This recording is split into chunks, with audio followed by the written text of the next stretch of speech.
Oh yeah, come on. YouTube, what is up? We are back with another day, and we got a quick one today. We have a podcast at 2:30. It is currently 1:08, so we got like 52-ish minutes to finish up here, sprint back to the apartment, get ready for the podcast. We got a doctor of biomechanics coming on. Can't spoil it who it is just yet, but it's going to be a fire podcast. Really excited to talk to this guy. I got to hurry a little bit to get there on time and not piss him off by being 10 minutes late. So we got our 20-yard sprint series today. So we got 3 with the chains, 3 without the chains, alternating back and forth just like we did last week. 3 weeks of this series, continuing to build this up. We'll probably bump it back to 30 yards and then probably bump it back to 40 yards and just finish with that whole series and just have fun with these chains. It's been working. It's been a fun little way to get acceleration work in, and I've been enjoying it. We'll see how much I enjoy it if we bump it back to 30 or 40 yards, but right now, that's the idea. Let's not get too far ahead of ourselves. Let's just rip week 2 here today. After that, we got some Blaine Broad, some vertical jumps. I'm forgetting what my vertical jump is right now, and my workout notebook is over there, but I know we have 30-inch Blaine Broads, trying to beat our 8'6" record on those. Then we have really light weight room stuff. We have some snatches, some behind the neck power jerks, and then we got some reverse lunges and good mornings. If I don't have time for the reverse lunges and good mornings, I'll do those at my apartment place. I'll probably bring the camera there and finish up after the podcast, just so I don't have to rush everything and we can still get some good content in today. But let's get after it. Let's go. Just finished up our sprint warm-up series, so we were doing some water bag stuff today, just to add some intense, but I did the water bag behind my head and did some curved build-ups with it and then some neon Deons with it, and those two were spicy. I'm gonna have to record those and show those eventually. I was just trying them out, having fun with them today just because I haven't used a water bag in a while, and those are keepers. It's getting a little nipply in here. It's late October here. I mean, yeah, like October 20th, so maybe mid-October, late October. But Minnesota's starting to get cold in this building. I don't know if we haven't turned on our heat or what's going on, but it's kind of getting nipply. So we'll see how much we take the shirt off here going forward. But it was warm enough today to do it. So if this is one of our last days doing that, that's unfortunate. But it is getting kind of cold. All the athletes are bringing it up in the mornings, and I'm kind of feeling it. I'm calling them soft, but I'm feeling the same thing they're feeling. It's not super warm. All of our games, we play our shirts and skins based games, and it is funny. Nobody wants to be on the skins team in the winter because it's so freaking cold here. But we got 20-yard dashes here. 3 with the chain, 3 without the chain. We started off with 10-yard builds, 5 with the chain, 5 without the chain. So the idea there is before we had they were shorter sprints, but we had more of them, 100 yards of total volume throughout the day. Now we got 120 yards of volume throughout the day, just less sets of them, longer distance sprints. Not a ton of deep science there, but that's kind of what we're doing. We'll probably cut it off. Next week, if we do 30s, we'll probably do 2s, or maybe stick at 3s, and then for the 40s, we'll do 2 each round there. But 3 here, let's rip, let's go. I think our record to beat is, actually I have no idea what my record to beat. My notebook is over there, and I keep forgetting to look at it. So we'll figure out what our record to beat is after we sprint through here. Let's get it.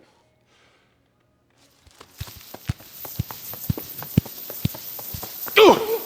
Oh, that was stiff first rep. Our record to beat is a 3-1-8-1. We ran a 3-2-4-8 and a 3-1-8-1 are the 2 that I wrote down yesterday or last week. I know we had a shorter build-up last week. Not a build-up. We had a shorter slowdown, so it was a little sketchy. That was the day that we had to go cross diagonal, but so we weren't like fully able to accelerate with full faith. But those were the numbers to beat from last week. And we started off with a 3-0, 3-0-2-1. Okay, that's pretty good. We'll take that as a win. Let's go. Now we got our unresisted 20-yard starts here. I think the record to beat, I know it's like 2-6-3-4. So cool if we could break into the 2.5s a day, or just eventually. But if we're breaking 2.634, that is a new PR. That was not set last week. That was set in a previous cycle when we were running 20-yard dashes here. So last week was kind of slow. Last week was like a 2.7, but again, we had a really short deceleration period. We only had like 4 yards, so it wasn't really full accelerating through because I had to slow down a little bit before the sensors, but still a good sprint day we got in last week. I think what I'm gonna do, just so I have a way to wave the volume continually, this week I'll do another 3 sets of this. Next week I think I'm gonna bump it up to 4 sets of this, and then when I go back to 30 yards with this series, I'll bump it back down to 3. I'll do 3-3, maybe stay at 3, or maybe bump up before that last week, just depending on how the body's feeling. But I think 3 is pretty handleable with these 20-yard sprints right now in this series. Feeling pretty good. So let's get this. Let's go.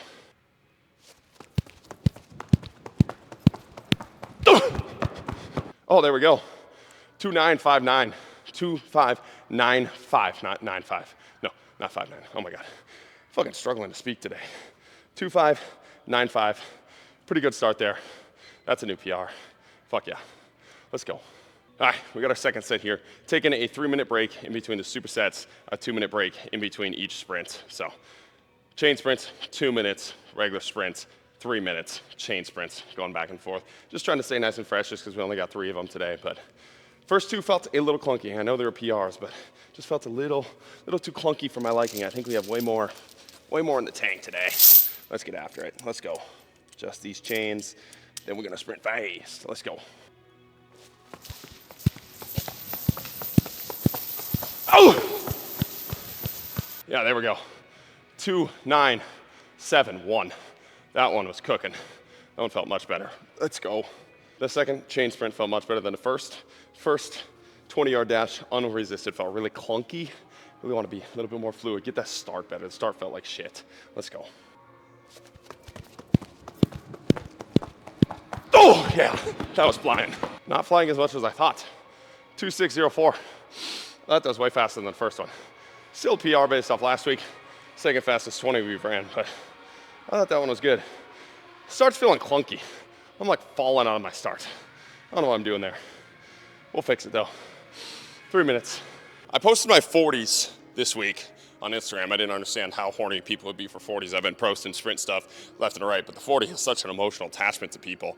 And everybody was asking if there's a 1-yard lead, why there's a 1-yard lead. And like every sprint we do here, like I mentioned on YouTube, so it kind of points out non-YouTube followers, which I should shame them for being. But every sprint we do here that is a start and not a fly, it's going to be a 1-yard build-in, right? Like I think it's like 4.5 feet actually where the line is, but it's always like a 1-ish yard build-in to the sprint.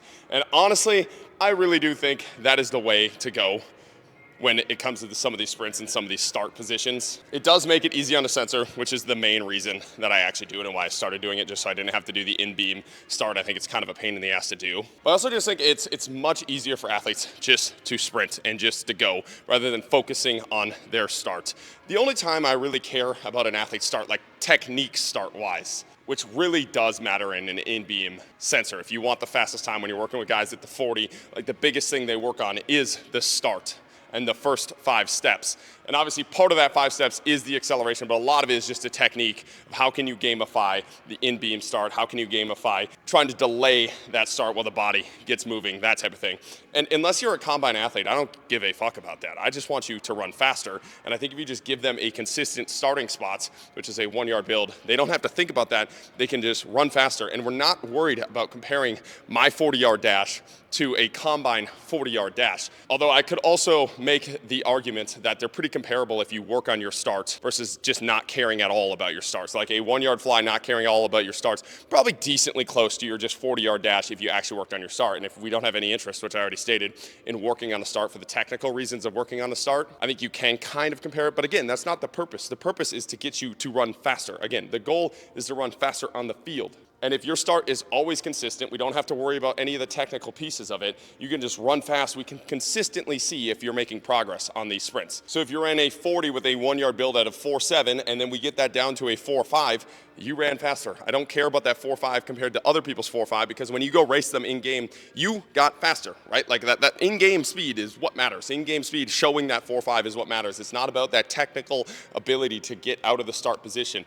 All I care about is getting these athletes faster. All I care about is getting myself faster. And I just think it's a much easier way to do so without having to worry about the small pieces. Obviously, if you're a combine athlete that is going to get paid millions of dollars to do this, or you're looking for like a college scholarship and they have a 40-yard dash at some of these camps, you do want to work on some of those things. But if you're training to be a better football player, not training for a combine, I really do think the 1-yard build-in is the best way to do these. I think it simplifies it a lot for the athletes. I think we take a lot of our time and focus off things that don't matter and put them on to things that do matter. And we don't have to worry about those things. I think it frees the athletes up a little bit. And I think, honestly, this might be a little bit of a hot take, but I think the numbers are decently comparable enough to where your 1-yard build without thinking about your start is pretty similar to probably your in-beam start, where you spent 2 months, 3 months building up the technical piece of starting. So now we just saved ourselves 2 to 3 months of working on that and actually spent it on getting faster, which I think is more important, right? So I'm sure there's some speed Nazis that make a lot of money off working on people's starts that are going to get butthurt about that, but my team sport athletes are never starting like that. It never matters what their first 5 steps look like in game. It's just about using that speed. And if we get them faster, that's our goal. So 3rd set here, let's go.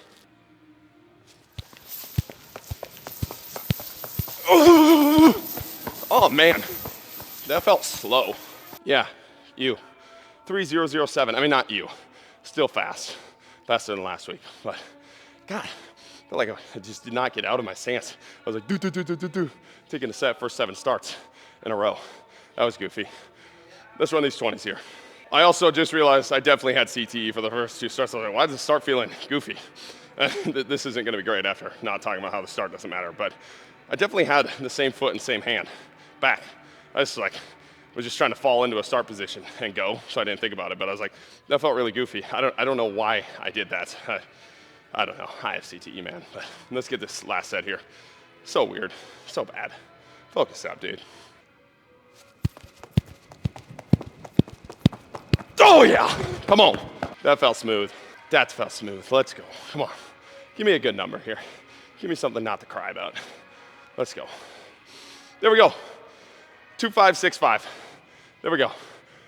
That's a PR. That one felt really nice. Let's get to some jumps here. Hurry up this workout. We got like 20-ish minutes left. That's sick. Let's go. All right, now we got these Blaine Broads to a 30-inch box. Our record here is 8.6. We are currently at 8 feet. We are pushing our distance on this 8 foot. These 30-foot box jump, these 30-inch box jumps are spicy with this Blaine.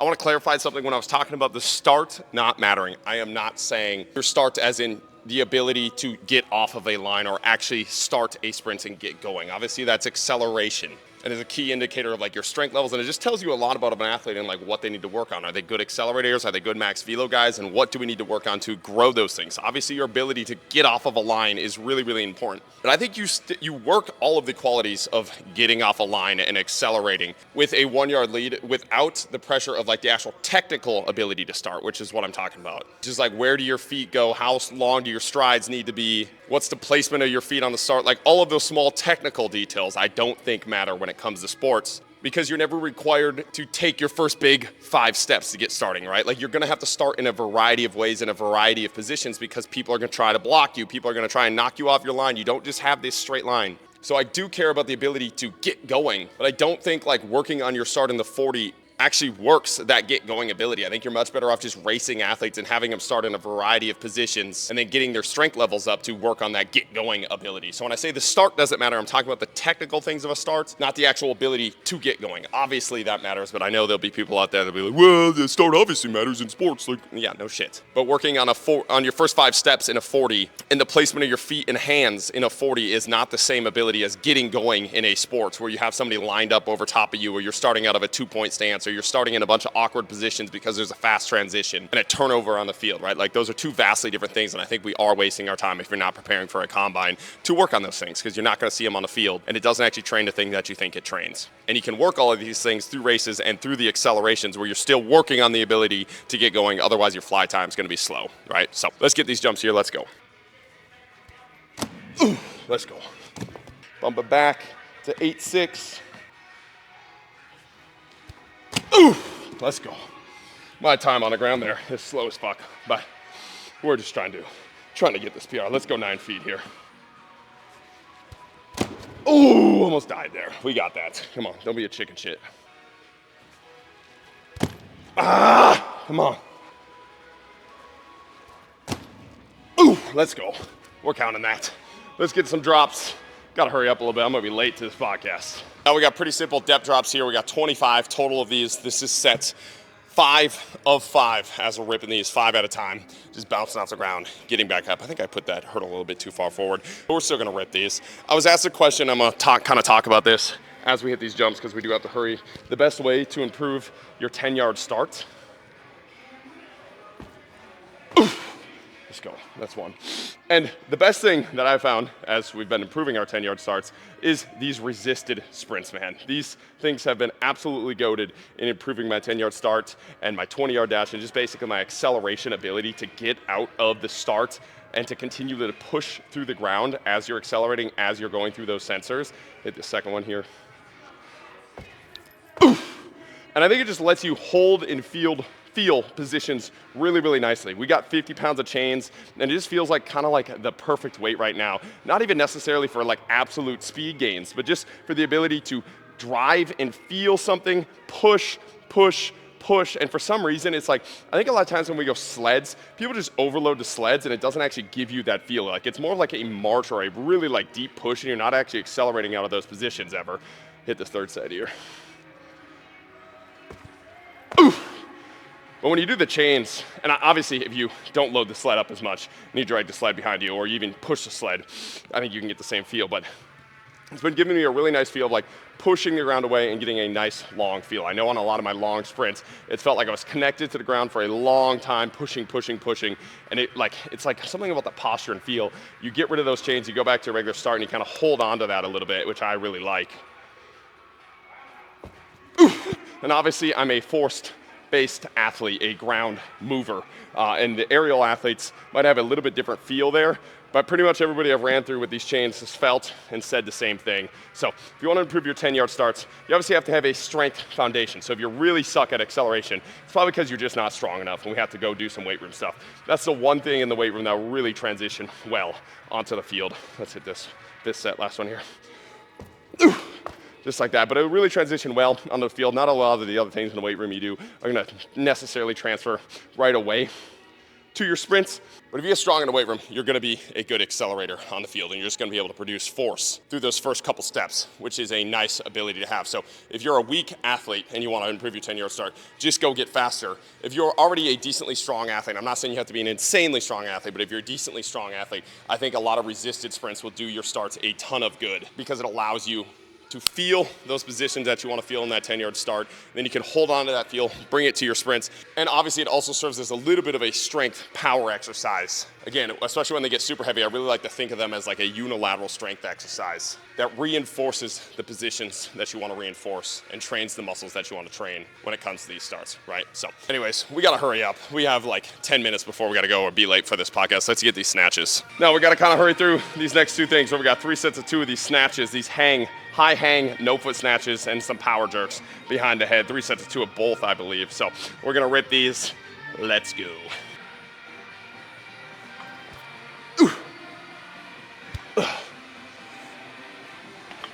Oh yeah, let's go. Woo. Second set here.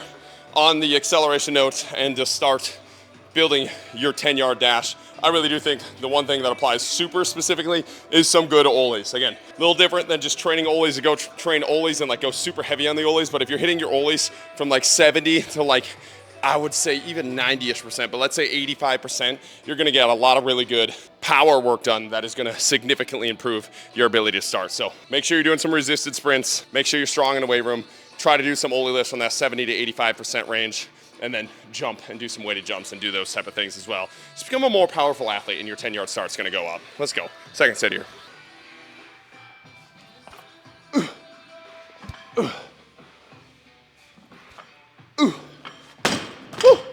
All right, last set of these. This is day 4 of snatching in a row. Shoulders are feeling a little bit, but we got some heavy ass snatches tomorrow. Look at the program. We'll talk about them tomorrow, but it's gonna be, if I get tomorrow clean, that's a big day on the snatches. So just priming for that. Third set here.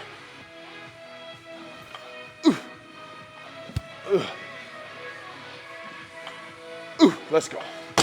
Get some jerks. Now we got 3 sets of 3 of these behind the neck power jerks. Let's rip it.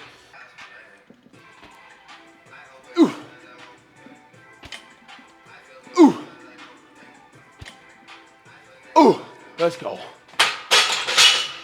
Second set here, I was asked if I'm going to compete in the Apex Challenge that is coming up. I think it actually maybe is this weekend. So obviously I'm not competing in the Apex Challenge because I'm not there in Texas and it's happening in a couple days. And I think it's a fucking awesome competition. I just have different goals that I have to accomplish right now, which is snatch 315, clean 405, and become a pro softball player. And when I start adding a little bit too much to my plate and train for things like that, not that it's the end of the world to go off program and train for things like that. Honestly, I think sometimes getting away from your goals a little bit and working on some GPP and just like things that you don't normally work on can actually be really beneficial to your goal and makes you a little bit hungrier. But we're kind of in the thick of it with our goal. Like that's maybe the thing to do at like the first quarter of your goal. And I think we're probably like 3/4 through this journey and this chase, maybe halfway. I don't want to say 3/4 through, but we have some decent progress going and we're kind of in the thick of it. So those are our goals right now. We're gonna stick with those goals until we complete them, and then we will find new goals. I'm not saying I'm going away from the ollies. Once that happens, I'll probably just continue to push them, but then I can open up a little bit more to try different challenges and maybe train for the Apex next year. But things we're training for right now, pro softball player, snatch 315, clean 405. That would be an elite off season and just milestones in this fitness journey. So let's get our second set here, let's go.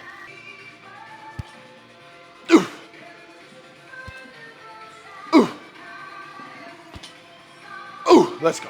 All right, third and final set, then we gotta run to this podcast. Let's get it. Ooh. Ooh. Ooh. Let's go. I'm gonna finish up this workout at my hotel, or my apartment gym, I should say. We got 3 sets of 8 front-loaded lunges, reverse lunges, and then 3 sets of 8 seated good mornings. Probably not gonna record it. I'll save you guys the time of watching exercises you guys know what I'm doing with, and save me some setup time and editing time. And we'll keep today's video short, primed, and ready to go for tomorrow's max outs. Let's get it. Appreciate you guys watching. Keep chopping wood.